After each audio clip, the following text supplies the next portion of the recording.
우리 시간 하나님 말씀 보겠습니다. 하나님 말씀은 에베소서 1장 17절로 19절 말씀입니다. 에베소서 1장 17절로 19절 말씀. 우리 짧으니까 우리 한 목소리로 봉독하면 좋겠습니다. 자, 17절 시작.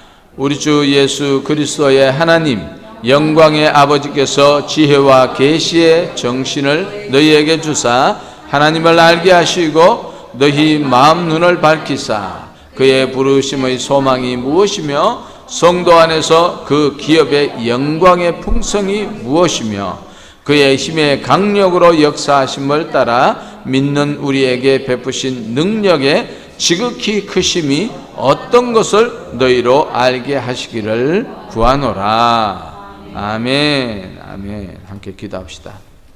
하나님 감사합니다. 아버지 하나님, 오늘 에베소서 1장 17절에서 19절의 말씀을 통하여서 우리가 하나님 주시는 은혜를 경험하고자 합니다. 하나님 아버지, 우리에게 말씀하시옵소서. 종을 통하여서 말씀하시옵소서. 종은 다 가려주시고 성령님께서 이 종을 지배하시사 하나님이 꼭 하시고자 하는 말씀만 증거되게 하여 주시옵소서. 우리에게 듣는 길을 열어주시기를 간절히 소망하며 예수님의 이름으로 기도하옵나이다. 아멘.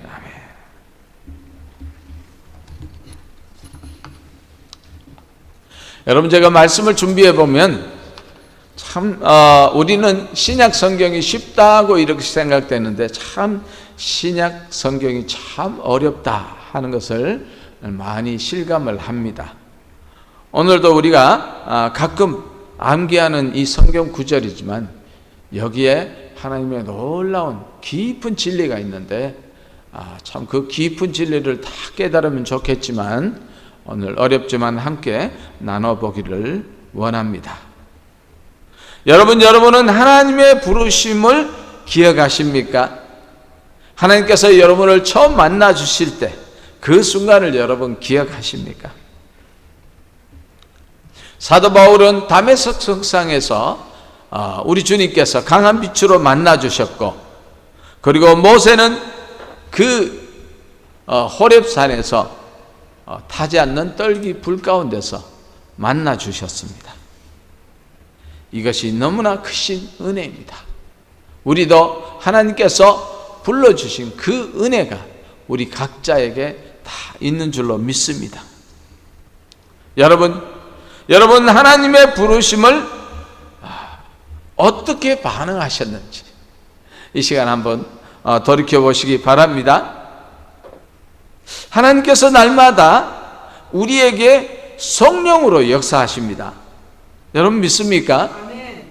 이것은 우리가 하나님을 알게 하시고 또 우리의 마음의 눈을 밝히시는 그분이 우리를 부르시는 그 부르심입니다. 본문에 의하면 우리의 마음의 눈을 밝히시는 것은 세 가지가 있는데 그것은 영적인 일들을 알게 하시기 위함이라 그렇게 기록하고 있습니다. 오늘은 그 가운데 우리를 부르심의 소망을 알게 하신다 하는 이 말씀을 함께 나누기를 원합니다.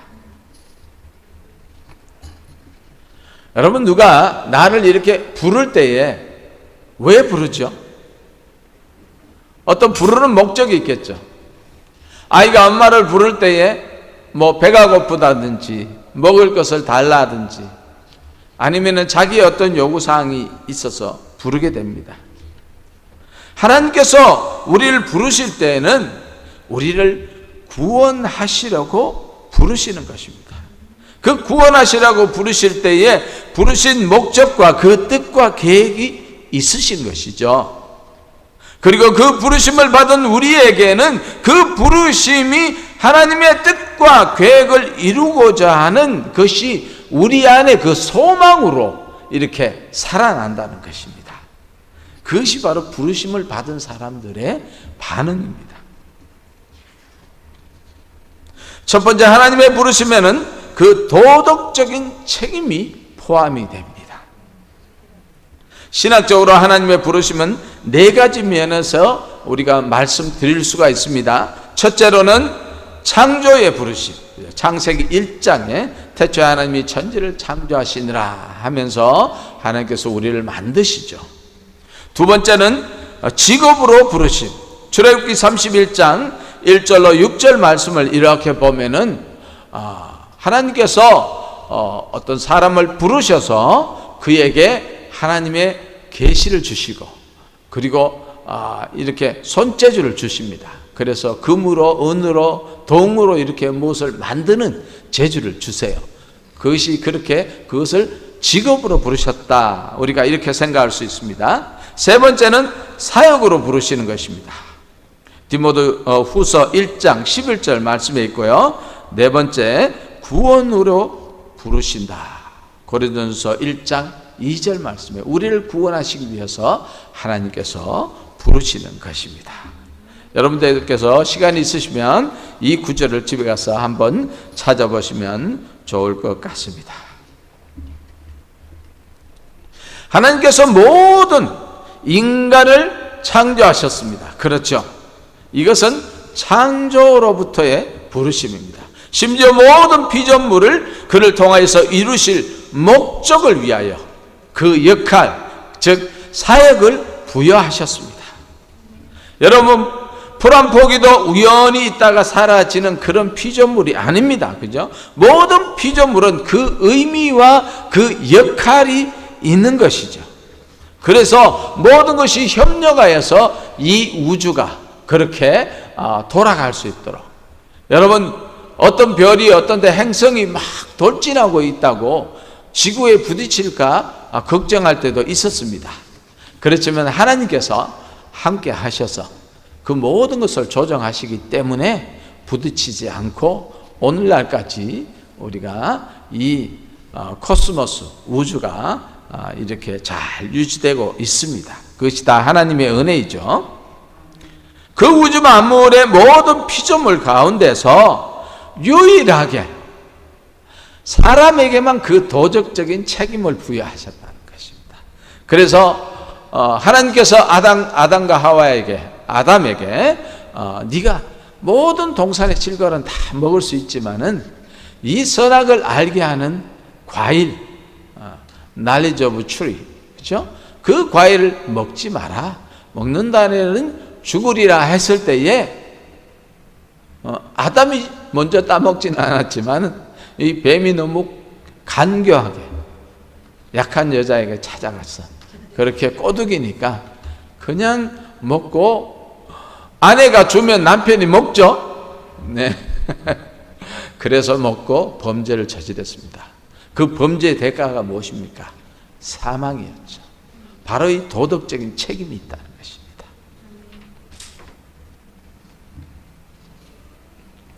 믿는 우리는 우리가 행한 선에 대하여 심판을 받습니다. 그것은 무슨 심판입니까? 상급의 심판이죠. 그뿐만 아니라 회개하지 않으면 악한 일에 대하여서도 심판을 받는다고 합니다. 여러분, 우리가 구원받고 용서받는 회개라는 것은 그냥 뉘우치고 그냥 그런 고해성사와 같은 것이 아닙니다. 여러분, 회개에 합당한 열매, 누가복음 3장 8절에 말씀하신 그 회개에 합당한 열매를 맺어야 한다는 것이죠. 구원받은 자는 반드시 죄로부터 마음을 돌이키는 회심과 그리고 그에 합당한 삶을 살아내야 된다는 것입니다. 여러분, 구원은 단지 죄의 용서뿐만 아니라 회개하여서 죄를 미워하고 증오하고 혐오스럽게 생각해서 회심해서 완전히 180도가 바뀌어져야 됩니다. 내가 섬기던 대상, 그 대상을 세상에서 하나님께로 옮겨야 됩니다. 여러분, 이것이 하나님께서 주시는 완전한 회개요, 완전한 구원인 것입니다. 그러므로 이런 소망을 아는 성도는 예수 그리스도께서 주시는 새 생명으로 살아야 합니다. 여러분, 씨앗을 땅에 심었는데 나는 것이 있고 나지 않는 것이 있죠. 나지 않는 것은 왜 그렇습니까? 씨앗이 이미 죽어 있어서 생명이 없는 것입니다. 그런데 이 싹이 나는 것은 무엇입니까? 거기에 생명이 있다는 것. 참 신기하죠. 우리가 어떤 과일을 먹고 바로 이렇게 땅에 묻으면은 이렇게 잘 나지가 않습니다. 근데 햇빛에 쫙 이렇게 말려서 이렇게 묻어두면은 그것이 의외로 또 잘 납니다. 그래서 씨앗은 그에 바로 심는 것이 아니라 한 해를 묵혀서 그렇게 심을 때에 그 싹이 이렇게 돋아 나오는 것을 봅니다. 참 신기합니다. 그래서 거기에 새 생명이 있는 씨앗은 싹이 나고 새 생명이 없는 씨앗은 싹이 나지 않습니다. 마찬가지입니다. 우리 믿는 자들 속에서 예수 그리스도의 새 생명이 있는 자에게는 예수 그리스도가 원하시는 합당한 열매를 맺게 되고, 그렇지 않는 사람은 계속 세상을 바라보면서 살게 되는 것입니다. 두 번째로 하나님께서는 복음으로 우리를 부르십니다. 하나님께서 우리를 불러 구원하실 때에는 두 가지의 특징이 있는데요. 하나는 우리를 복음으로 부르신다는 것입니다. 하나님은 우리를 부르실 때 누군가를 통하여서 부르시죠. 여러분 혹시 누군가 나를 이렇게 인도한 사람이 누구인지 여러분들이 기억나십니까? 저는 기억납니다. 어릴 때 제 친구가 저를 교회로 가자고 그렇게 했을 때 우리 동네에는 애들이 주일만 되면 다 교회 가버리고 아이들이 노는 애가 별로 없어요. 너무 심심해서 제 친구가 니도 교회 가자 그럴 때 따라갔던 것이 지금 제가 있게 된 것입니다. 여러분, 그런데요, 그 친구가 나를 부를 때에 내가 예스 할 수 있는 것은 내가 하는 것이 아니라는 것입니다. 내 안에 계신 성령님께서 예스 할 마음을 주어서 예스 하게 한다는 것입니다. 할렐루야. 여러분, 복음은 모든 사람에게 전파됩니다. 그러나 모든 사람이 응답하는 것은 아니에요. 여러분, 복음을 전해볼 때에 참 힘들죠. 그죠? 어떤 우리 조카는 처음에 왔을 때에 그런 이야기를 합니다. 내가 정말로 예수 그리스도가 믿어지지 않는다. 그렇게 고백할 때에 저와 우리 조카와 집사람과 정말 울었습니다. 왜냐하면 얘가 어릴 적부터 모태신앙이거든요. 그런데 제가 미국에 오니까 자꾸 교회 수요일날, 금요일날, 주일날 이렇게 데리고 가니까 자기는 가기 싫은 거예요. 근데 왜 그러냐 그러니까 자기가 예수님이 믿어지지 않는다는 것이죠. 여러분, 이렇게 예수님이 내가 믿고 싶다고 믿어지는 것이 아닙니다. 하나님께서 나에게 성령을 부어주셔서 그 성령님이 내 안에 역사하실 때에 내가 주님 앞에 부르심에 응답할 수 있는 것입니다. 여러분, 이것이 엄청난 구원의 은혜입니다. 로마서 10장 9절에서 15절 말씀에 그렇게 말씀하고 있습니다. 두 번째로요, 구원은 주 예수 그리스도의 영광을 얻는 것이 바로 구원이라고 말씀합니다. 앞에서 말씀드린 대로 우리의 구원은 단지 죄 용서뿐만 아니라 성경이 말씀하신 구원의 복음은 그 핵심은 바로 예수 그리스도라는 것입니다. 사도행전 44장 12절을 말씀해 보면요, 다른 이로서는 구원을 얻을 수 없나니 천하 인간의 구원을 얻을 만한 다른 이름을 우리에게 주신 일이 없음이니라 하였더라. 아멘. 이 말씀은 구원은 오직 예수 그리스도께로부터라는 말씀이죠. 여러분, 혹시 누군가가 예수 그리스도 외에 구원이 있다고 말한다면은 여러분, 그것은 절대로 믿을 수 없는 이야기고 불가능한 이야기고 완전한 거짓말입니다. 여러분, 그래서 수많은 사람들이 신천지에 갔다가 돌아오는 사람이 있는데,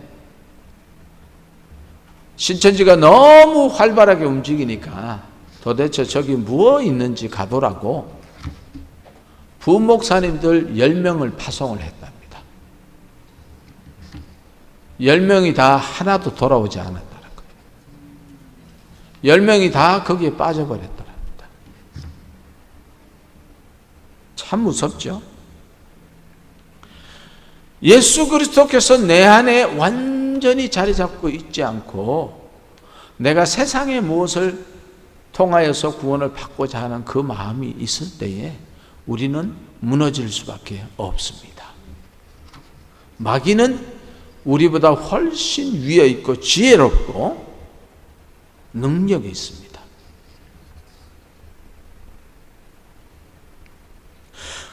구원은요, 구원을 얻는 믿음에 이르는 고백이 있어야 됩니다. 첫 번째로 예수님은 나의 주인이십니다라는 고백이 있어야 합니다. 두 번째는 나는 그분의 종입니다. 이거 좀 어렵죠? 종은 뭐 어떻게 합니까? 시키는 대로 다 해야 되고 주인이 죽여도 아무 말을 할 수 없습니다. 그것이 종입니다. 팔아도 팔려가야 합니다. 이 고백을 해야 된다는 것이에요. 이런 고백이 우리 믿는 자에게 다 있어야 할 줄로 믿습니다. 사랑하는 성도 여러분, 우리가 종이 됐습니까? 종은 주인에 대해 아무 권리가 없습니다. 이처럼 주님은 나의 주인이십니다라는 고백을 나의 입으로 시인하여서 우리의 머리를 쪼아려야 하는 것이죠. 그리고 그분 앞에 무릎을 꿇고 엎드려서 그 명령을 받고 그 명령에 순종해야 하는 것입니다.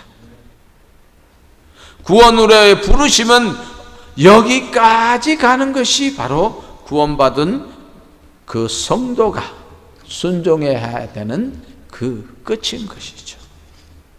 여러분, 예수님을 진정 주님으로 믿고 부르짖어 꿇어 엎드려 순종하는 여러분들 되시기 바랍니다. 여러분, 이런 순종이 단 한 번만 있어서는 안 됩니다. 우리의 삶 전체를 통해서 계속적인 순종이 이루어질 때 우리가 승리하여서 하나님이 예비하신 그 영원한 나라에 들어갈 수 있는 것입니다. 세 번째요, 하나님의 부르심은 극히 개인적입니다. 여러분, 주님과 나 사이는 우리가 아니죠. 나죠. 주님과 우리가 아닙니다. 그래서 개인적입니다. 그래서 구원도 개인적입니다. 어떤 분을, 연세 드신 분을 이렇게 교회 가자고 이렇게 날마다 이야기하니까 나는 우리 며느리가 천당 갈 때 그 치마폭 잡고 나는 간다고. 여러분, 구원은 그런 것이 아닙니다. 구원은 나의 어머니가 천국 간다고 내가 구원 갈 수 없고, 그리고 우리 어머니가 나를 위해서 기도해 줬다고 천국 갈 수 없습니다. 반드시 주님과 나 관계가 형성이 되어야 한다는 것입니다. 시편 43절 1절에 야곱아, 너를 창조하신 여호와께서 지금 말씀하시니라. 이스라엘아, 너를 지으신 이가 말씀하시니라. 너는 두려워하지 말라. 내가 너를 구속하였고 내가 너를 지명하여 불렀나니 너는 내 것이라. 할렐루야. 여러분, 주님이 사울을 불러주셨습니다. 사울을 불러서 바울로 변화시켜 주셨죠. 주님은 사울아 사울아 내가 어찌하여 나를 핍박하느냐라고 사도행전 9장 4절에 말씀하실 때에 이 부르심에 사울은 대답합니다. 주여, 니시오니까.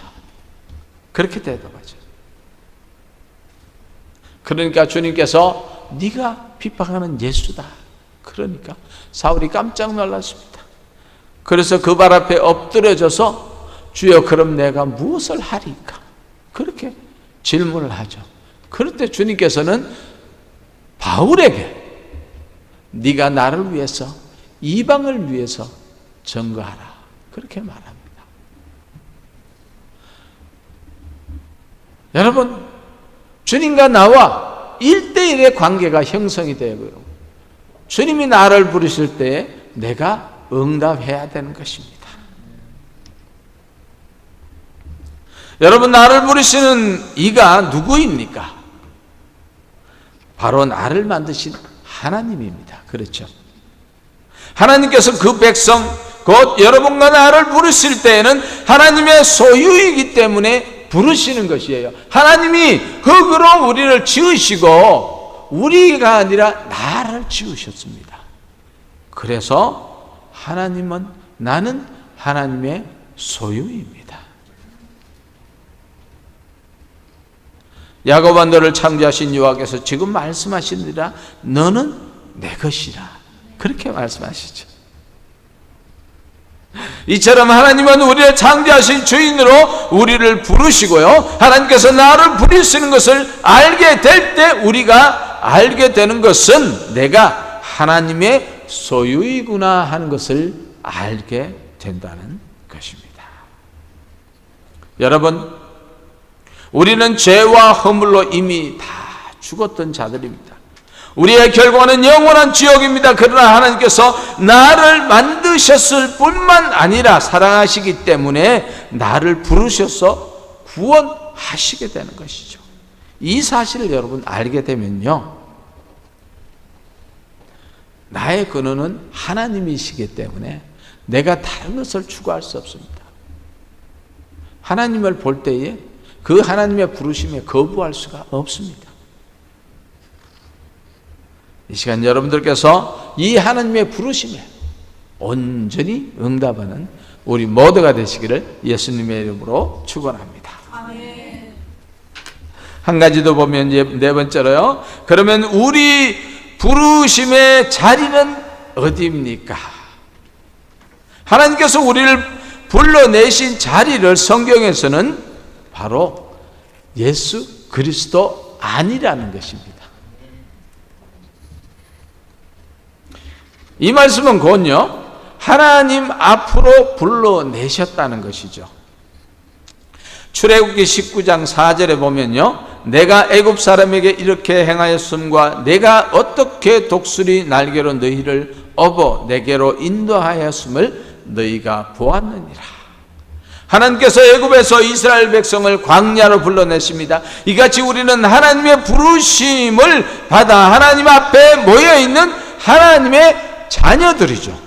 우리는 하나님께서 부르셨기 때문에 그리스도 안에서 하나님을 만날 수 있는 특권이 있다는 것입니다. 이 특권이라는 것이 중요하죠. 여러분, 누구든지 하나님의 얼굴을 보는 자는 죽습니다. 그래서 모세도 시내산에서 십계명을 받을 때에 하나님의 등을 보았다, 이렇게 성경은 기록하고 있습니다. 그러나 우리가 하나님 앞에 설 수 있는 것은요, 바로 예수 그리스도의 은혜가 우리에게 있기 때문인 것이죠. 이것이 은혜입니다. 이 은혜는 오직 우리가 예수 그리스도를 믿고 그분이 내 안에 들어와 계실 때 가능하다는 것입니다. 그래서 우리가 예수 안에 있는 그 구원을 받아야 합니다. 하나님 앞에 있다는 것은 곧 은혜의 자리입니다. 오늘 우리가 모두 은혜의 자리에, 이 자리에 나오게 되신 것을 축하드립니다. 우리는 하나님의 은혜 안에 있습니다. 하나님 앞에서 사는 것이 우리의 소망이며 우리를 위하여 부르셨기 때문에 그 부르심의 소망이라고 데살로니가 전서 4장 13절에서 18절 말씀은 기록하고 있습니다. 그리고 그리스도와의 교제의 자리로 부르셨습니다. 여러분, 고린도전서 19장 1장 19절에 보면 너희를 불러 그의 아들 예수 그리스도 우리 주와 더불어 교제하게 하시는 하나님은 미쁘시다. 계시록 3장 20절에 보면 볼지어다 내가 문 밖에 서서 두드리노니 누구든지 내 음성을 듣고 문을 열면 내가 그에게 들어가 그와 더불어 먹고 그는 나와 더불어 먹으리라. 여러분 이 말씀을 한번 보십시오. 이 말씀에서 보여주시는 것은요, 주님과 우리와의 교제가 함께 먹는 것으로 표현됩니다. 우리가 선교를 나가보면요, 꼭 그 간 집에 자고 오라 그럽니다. 왜냐하면은 잠을 재워줄 때 저녁, 그리고 다음날 아침, 어떤 데는 그 다음날 점심까지 이렇게 함께 먹으면서 이야기하고 토론하는 가운데서 우리가 복음을 전할 수 있기 때문입니다. 그러나 그들의 마음문이 열리지 않으면 절대로 그들의 집을 오픈하지 않습니다. 여러분 이와 같이요, 우리가 한 자리, 한 식탁에서 먹는다는 것은 엄청난 친밀한 관계입니다.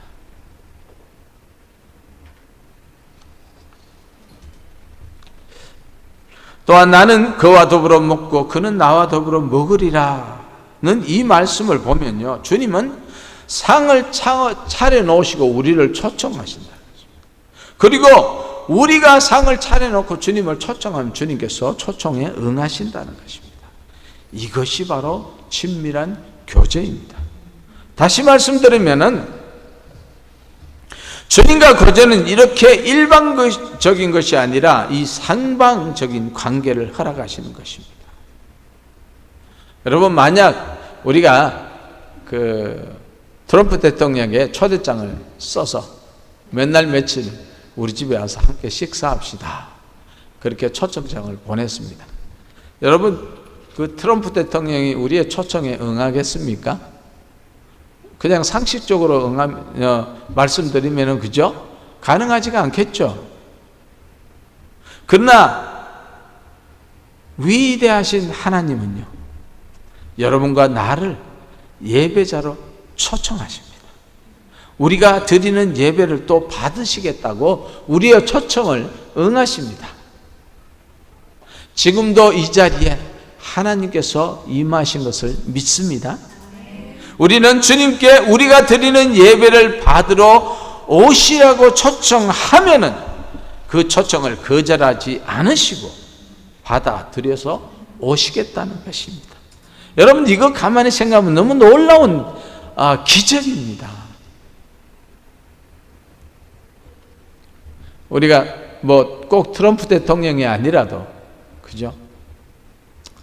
내가 존경하는 유명한 사람이 있는데 나를 잘 몰라. 초청하면 또 그 초청에 응하기가 쉽지가 않겠죠. 그런데 하나님이 우리에게 초청에 응하셨다는 것은요, 여러분 이거 깊이 생각해 보셔야 바랍니다. 우리 어린아이들 그 질문으로 트럼프 대통령이 높습니까? 하나님이 높습니까? 여러분 게임이 안 되죠. 그런 분이 우리의 초청에 반응을 하신다는 것이죠. 요한복음 10장 3절에서 5절 보면은요, 우리 같이 한번 봉독할까요? 시작.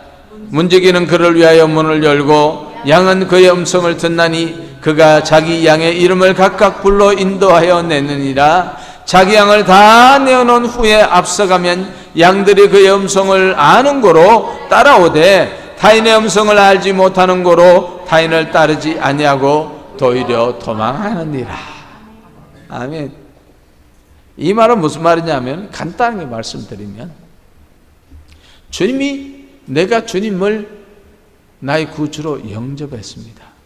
그분이 나를 위해서 십자가에 못 박혀 주시고 나의 모든 죄를 사하심을 믿습니다. 그래서 우리가 주님 앞에 그런 은혜를 입었습니다. 그러면은 주님이 부르시는 음성을 우리가 들을 수 있다는 것입니다. 그 음성에 반응할 수 있다는 것입니다. 그러나 주님을 영접하지 않는 사람은 주님의 부르심에 응답하지 않는다는 것입니다. 바로 이 차이입니다. 이것이 은혜라는 것이죠. 여러분, 신앙생활이란 나를 부르셔서 인도하시는 하나님을 바라보고 따라가는 삶입니다. 우리가 기도하는 시간에만, 예배하는 시간에만 하나님을 바라보는 것이 아닙니다. 우리가 주님을 바라볼 수 있다는 것은 어떤 환경이나 어떤 사건을 만날 때나 우리 마음의 눈은 주님을 향하고 하나님을 향하도록 성령께서 그렇게 우리를 인도하신다는 것입니다. 이 축복이 여러분들에게 있으시기를 간절히 소망합니다. 여러분, 말씀을 맺으려고 합니다. 하나님께서는 우리를 기도와 찬양교회를 통하여서 한 몸으로 부르셨습니다. 믿습니까? 골로새서 3장 15절 말씀에 그리스도의 평강이 너희 마음을 주장하게 하라. 너희는 평강을 위하여 한 몸으로 부르심을 받았나니 너희는 또한 감사하는 자가 되라. 아멘. 사랑하는 성도 여러분, 우리는 기도와 찬양교회 한 몸으로 부르심을 받았습니다. 하나님께서 우리를 창조하셨습니다. 그리고 우리를 구원으로 부르셨습니다. 영원한 죽음에서 영원한 생명으로 우리를 옮기셨습니다. 성경이 그렇게 기록하고 있어요. 그리고 우리를 사명으로 부르셨습니다. 각자의 은사대로 부르셨습니다. 여러분, 이것을 생각할 때 감동적이에요. 여러분, 저는 주님 앞에 설 때에 이 찬양하는 음성을 주셔서 자신 있게 이 찬양을 하면서 하나님 앞에 올려드릴 때 얼마나 하나님께서 역사하시는지 너무너무 감사한 체험을 많이 하게 됩니다. 여러분은 어떻습니까? 여러분에는 어떤 은사를 주셨습니까? 섬기는 은사를 주셨습니까? 영혼을 사랑하는 마음을 주셨습니까? 교회를 사랑하는 마음을 주셨습니까? 나에게 주신 은사로 여러분 하나님의 부르심에 응답하시기 바랍니다. 그래서 이 기도와 찬양 교회에서 하나님 주신 사명을 감당하시기 바랍니다. 이제는 우리 모두는 하나님의 나라를 확장하는데 한 마음으로 나아가야 합니다. 여러분, 하나님의 눈이 어디에 있습니까? 그 잃어버린 한 영혼에 있습니다. 여러분, 그 영혼을 구원하기 위해서 하나님께로 인도하기 위해서 발부등 치는 그 영혼에게는 구하라 그리하면 주실 것이요 찾으라 찾을 것이요 문을 두드리라 열릴 것이라고 주님께서 말씀하셨습니다. 무엇을 위해서? 영혼의 구원을 위해서. 여러분, 우리 기도와 찬양교회가 이 영혼을 구원하는데 이 초점을 주신 하나님 아버지의 눈을 바라보시는 우리가 되기를 바랍니다. 이것이 하나님의 구원으로 부르심에 응답하는 우리들의 모습입니다. 우리 모두에게 이 은혜가 충만하게 임하시기를 예수님의 이름으로 축복합니다. 아멘. 우리 함께 기도합시다. 하나님 아버지, 감사합니다. 아버지, 우리가 생각해 보면은 하나님의 부르심을 받을 이유가 전혀 없는데도 불구하고 하나님께서는 우리를 부르셨습니다. 예수 그리스도 안으로 부르셨습니다. 기도와 찬양교회 안으로 부르시고 모든 열방으로 부르셨습니다. 하나님 아버지, 우리에게 성령께서 역사하시고 충만케 하시사 하나님의 그 부름에 응답할 수 있는 은혜를 주시옵소서. 하나님, 지금도 그 부름에 응답하지 못하는 아버지 수많은 영혼들이 있습니다. 불쌍히 여기시옵소서. 우리 입술로 그들의 이름을 부르게 하여 주시고 그들이 그 부르심에 응답할 수 있도록 성령 하나님 역사하여 주시옵소서. 그렇게 하실 주님을 감사하며 찬송하며 예수님의 이름으로 기도하옵나이다. 아멘. 아멘. 할렐루야.